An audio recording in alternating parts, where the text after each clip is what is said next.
Hello, everyone.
This seems to be an intermittent issue.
Okay, so the system correctly emits remove then create.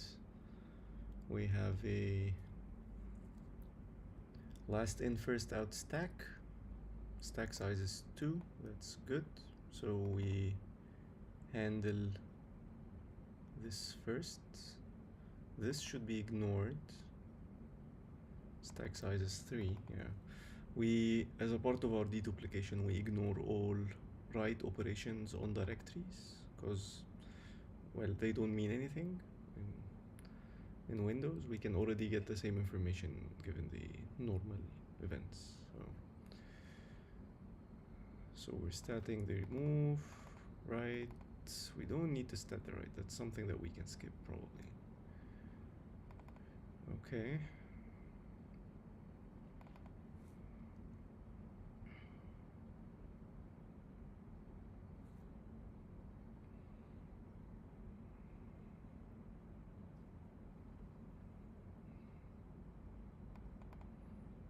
We correctly add the no-op event to a directory, so we pop the write event and then we say, yeah, that's no-op, so we ignore it because it's a write on a directory. And then we pop the create. We find the entry in the watch map because, well, it was added when the directory was first created in a watch directory as well, so we know this is a rename or move. Add the action to renamed map. Done. And then we pop the remove event. No watch map entry found. File must have been created and removed quickly. That's not essentially true. We're supposed to tag ourselves to the same action. So it's not 100% correct, but I think it's passable so far. Let's see, let's move on and see where the problem is. And so we emit the action.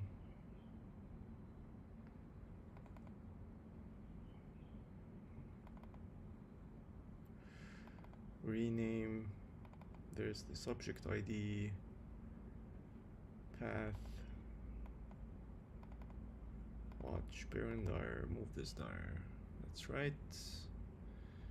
And then the old path is correctly being set to the old path. So from the watch directory, move this dir.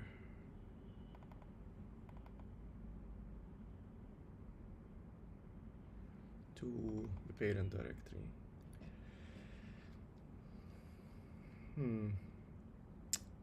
So I don't know why this is a fail.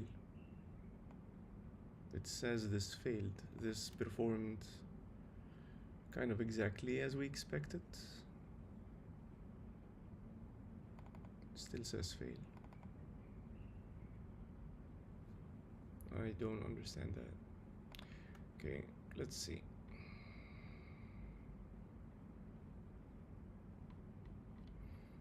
So these are the results for 5 different tests. So we have a lot more information to play with.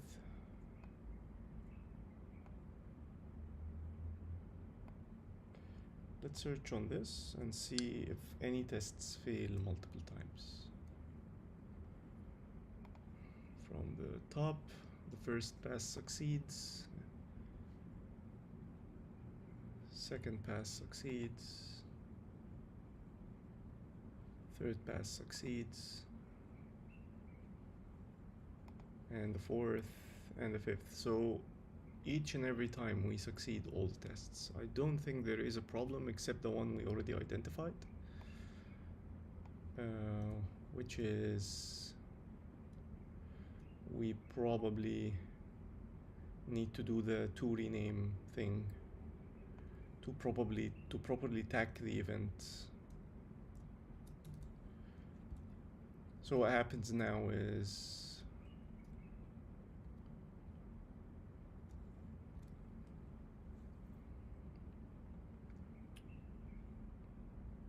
we prepare the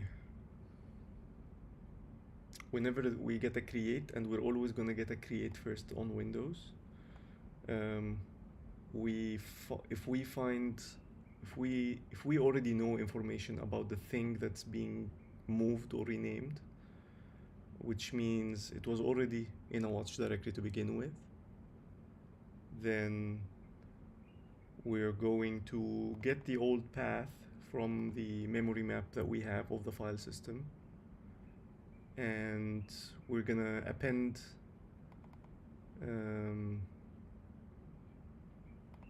and if it's the same path, then we simply append the action to it. So we're not gonna face this case right now.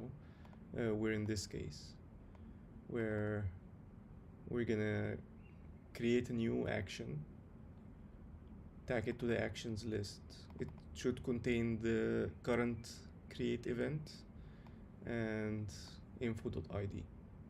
So what we probably should do is have another map called toRename, and then like a temporary map, similar to what we did here.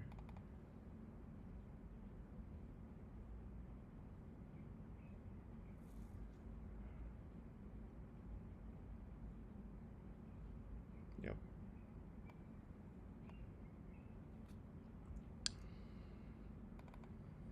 And that basically keeps information on the files that we know are going to be part of a rename soon, so that when we face the appropriate remove or rename events for them, we can tag the same event to it. So right here we do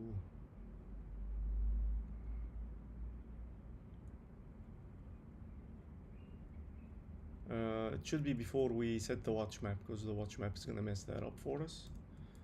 So we do toRename is append watch map info dot clone, which clones the watch map info we have into the rename map. I think that's correct. And now when we come here to the remove event,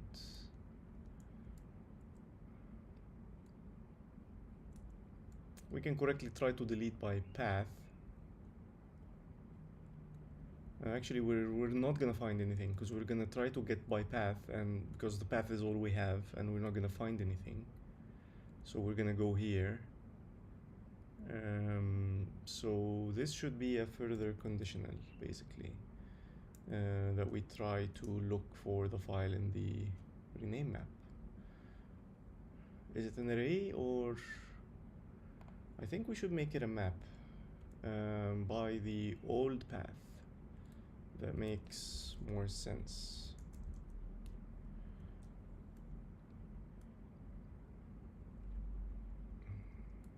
And here, instead of appending, we're going to say to rename old path is watch map info dot.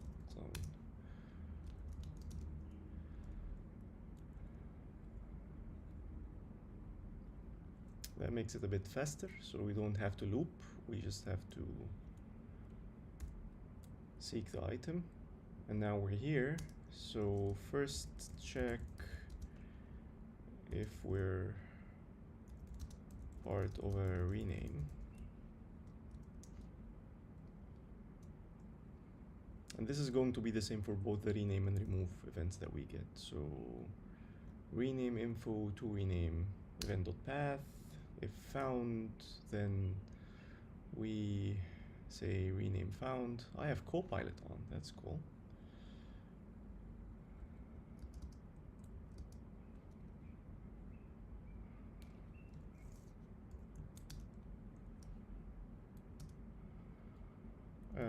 And then there should be, let's not forget, there should be a continue here.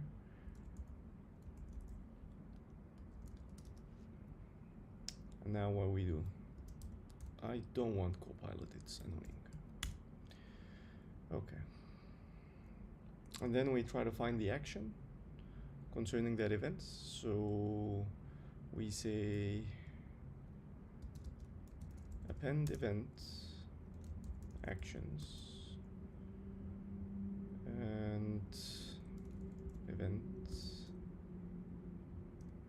and it's going to be rename info.id because it's the same ID.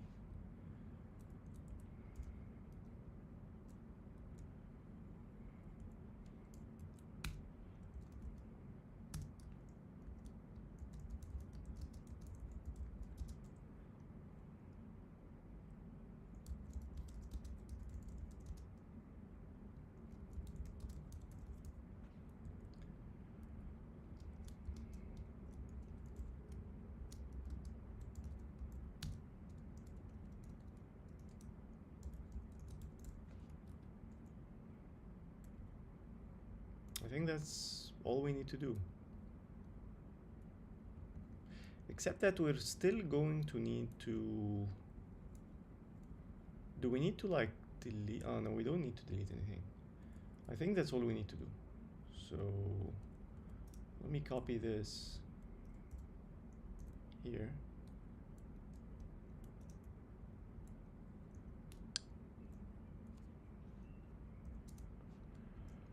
And we're gonna do the same for the remove event, like so.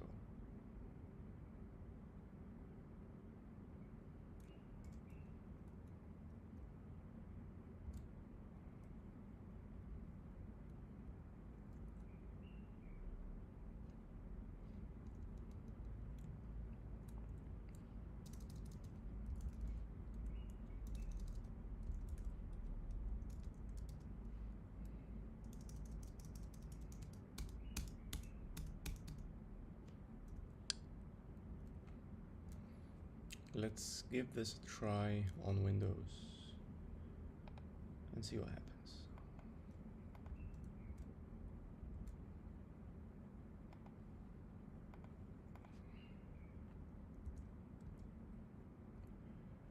Just run it once to see the results.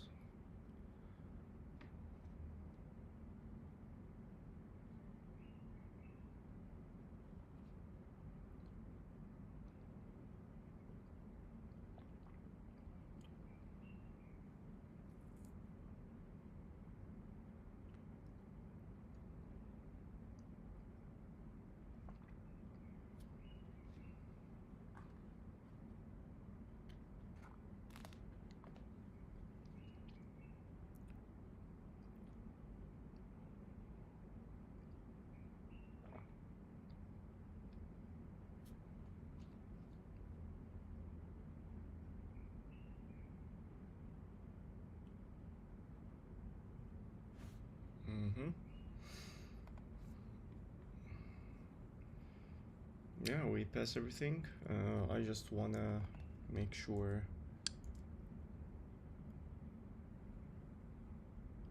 of how the test case behaves so that we know we tackled the issue correctly. So this is the test case.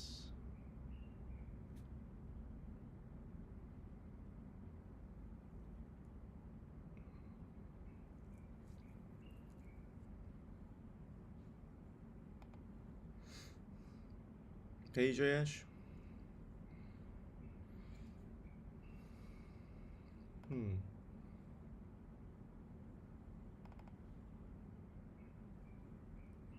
Okay, so we get the create and write. The write is going to be, let's go to the popping part. Where do we pop the events? Here. This is no up, that's correct. This is create. And we found the entry in the watch map, so it's a rename or remove.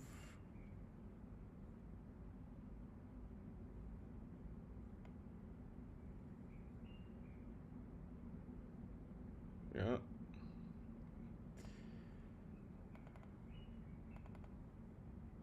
Found rename entry into rename map, appending to existing event, emitting actions, and we can see the action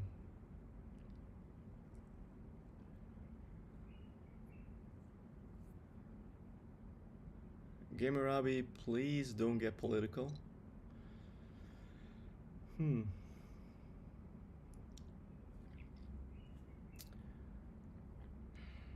Yeah, I don't do much Python, Jayesh. Um, I mean, I can read Python, but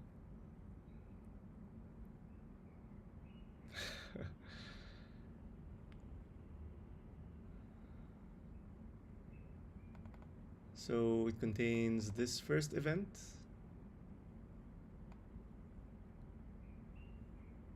Ah, that's the no-op. I want the actual one. So it contains correctly two events, and that's exactly what we want. Yeah, sorry, Jayesh. I don't know anything about either Python or budget tracking. So,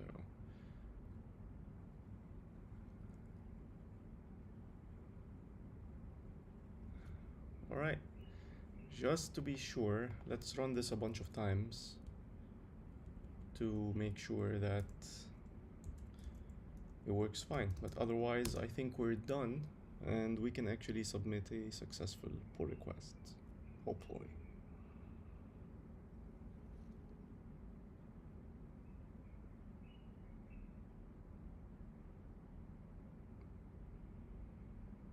Hey, Ice.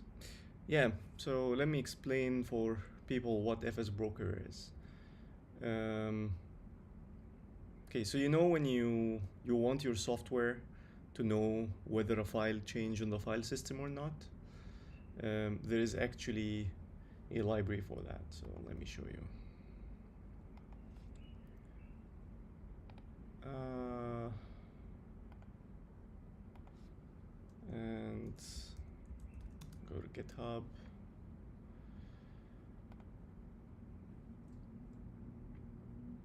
So there's a library called FSNotify, which does that for you. Like basically, it's a file system notifications for Go.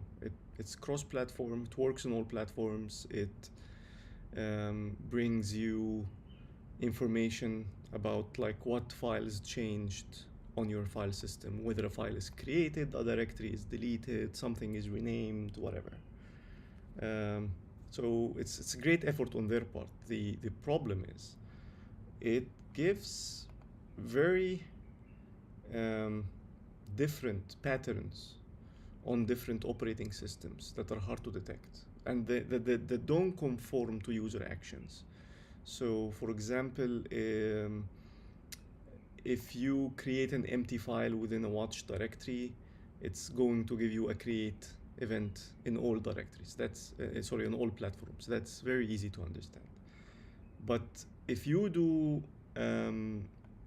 something like create a non-empty file within a watch directory, on Windows and Mac, it's going to be a create followed by a write, right? So to indicate that they created a new file and then they wrote content to it.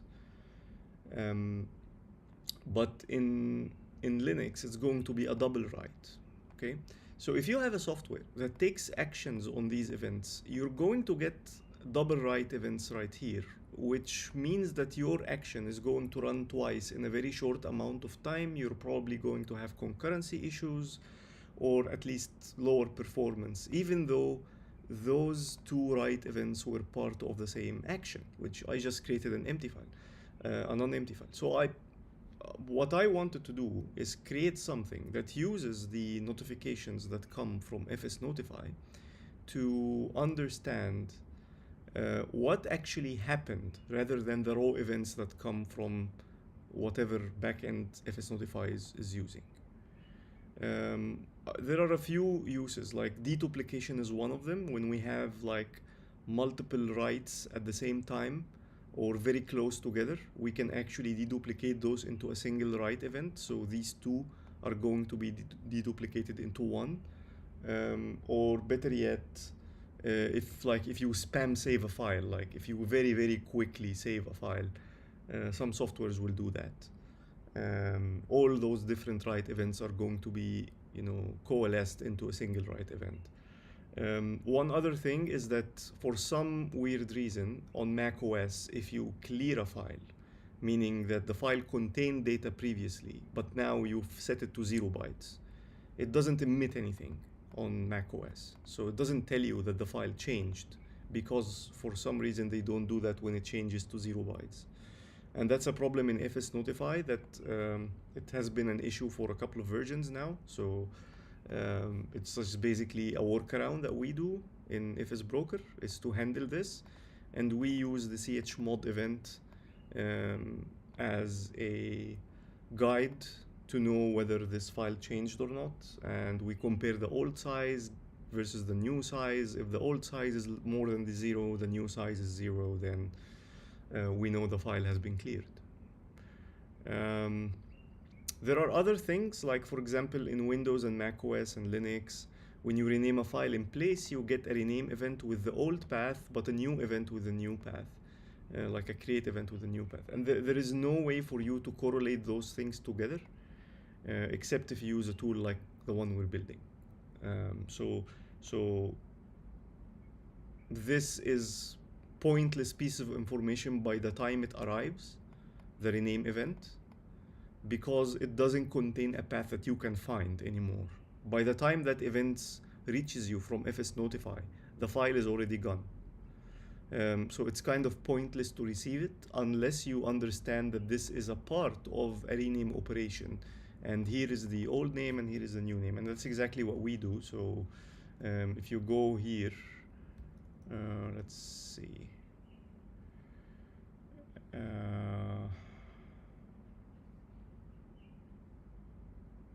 You're gonna find that we emit a rename action, and the rename action has the path, which is the new path, right?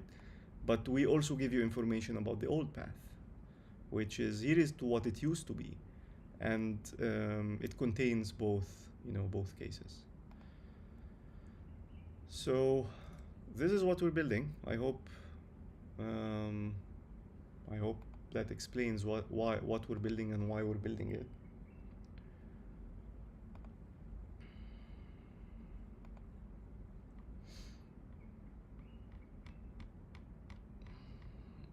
Just doing a quick sanity check. So this still fails intermittently, which is why this is annoying.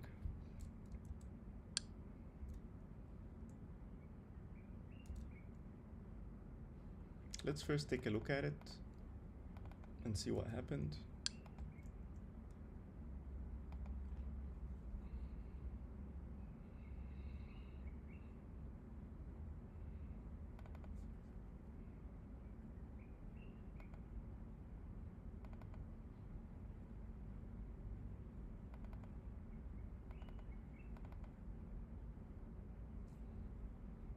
Actually did not complete for some reason. So this is not the complete test, is it?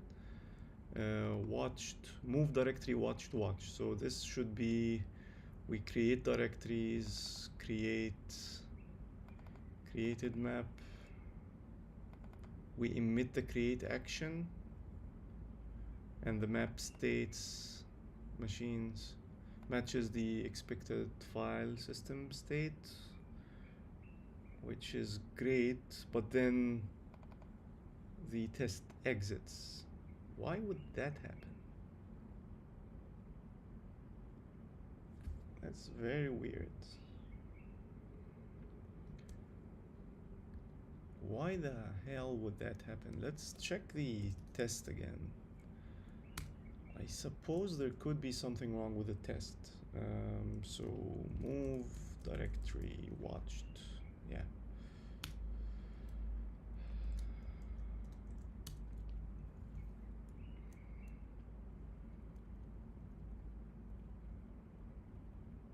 So expect action, drain events, and then it doesn't go here. So it exits.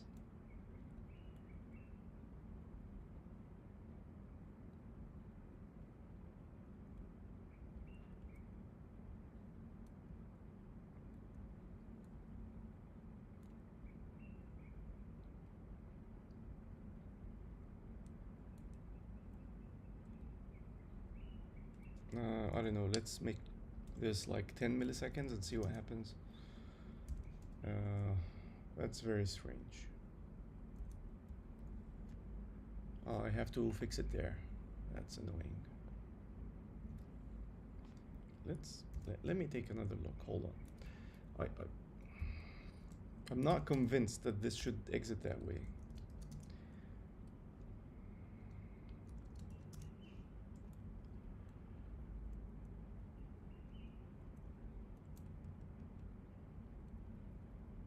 So we make the parent directory, which is watch_dir/parent_dir, and then we make the names, and then we make the old dir. We drain the events again, and this is the events we want to track from the name to the old rename. So where is the part where we fail again?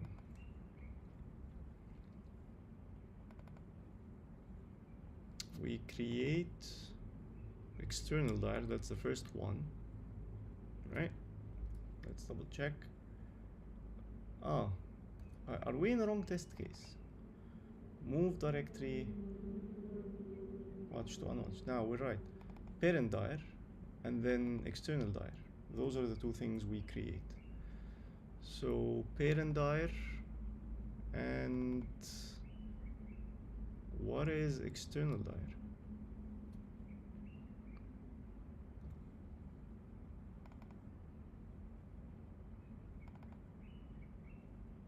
This is a new test. Okay, hold on. So we just create the parent dir, and we come here. It doesn't make it further. Okay.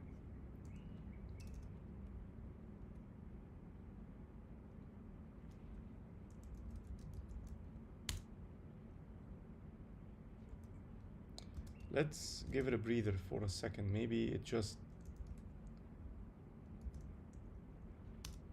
can't do all those file system things at the same time. The weird thing is it doesn't even like segfault or anything of the sort. It just there it is. There's the issue. Okay. Timeout waiting action type create on path. Yeah, so we don't get the create event. But here it is. Like, isn't this the create action we emit?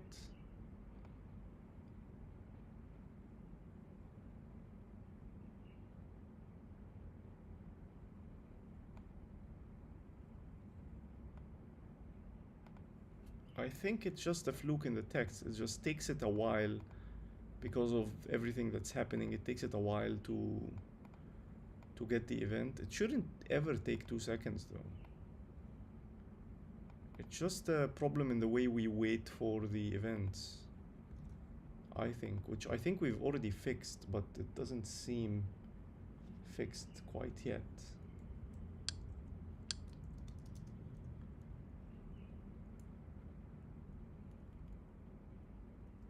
So I'm just gonna ignore that. If tests fail, we can also always try it again. I just don't want to go down that rabbit hole to fix the test. If it gives a false negative, I'm fine with that. I'm not fine if it gives a false positive. So I don't want the test to pass when it can fail. But if it fails sometimes, even though it should pass, that's completely fine with me. So knowing that, let's see what else. Like, how often do we actually fail this? Not much. Okay, yeah, so we successfully passed all the tests except that last one.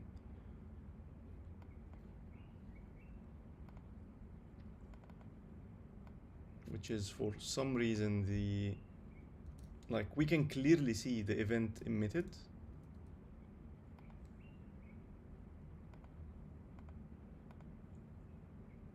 Where is it? Yeah. Here, yeah. So we know we emit the action. That's not a problem. Emitting actions, and we emit the action. It's a problem with the test itself. It just didn't capture the action at the correct time. It started looking for the action after it has already been emitted, which is always tough to handle. Like, no matter how more we increase this timeout, it's not gonna make a difference for us in the test. Hold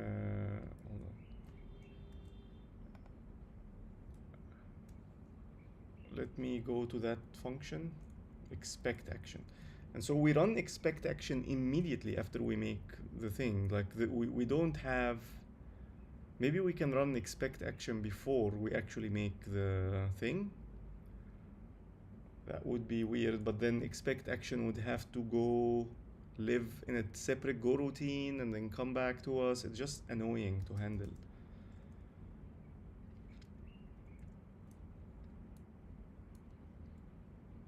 Yeah. So it just sometimes it doesn't catch the event in time because the library is sometimes too fast for the um, the test to actually capture the event. So I think that's good news. Like, if we're too fast, that's good. If we're too slow, then that sucks. But we're too fast, so that's good. I mean, I should do that. I should probably make this function that expects the action to start before I make the action itself on disk, and see what happens. But I just don't want to do that right now. I'll probably do that off stream because yeah, I hate writing tests. I'm gonna just ask AI to do it for me. It's fine. Okay, so we succeed everywhere. Now let me see. Workflows, release. What do we do here? Release major, release minor, release patch. Yeah.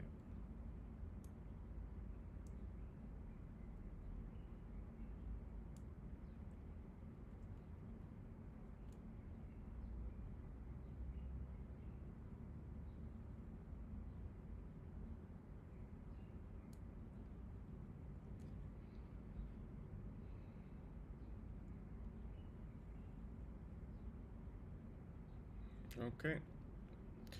Well, I think that concludes the stream for today. We now successfully work on all those different platforms, Windows, Linux, and Mac. I don't suppose I'm going to do any more tests for other platforms. I'm not going to also commit right now because I want to update like the README and code comments and stuff like that. So it's gonna be a couple of days of like documentation and setting things right before the library can be ready and the first working version of this library is out. So thanks everyone for joining. See you.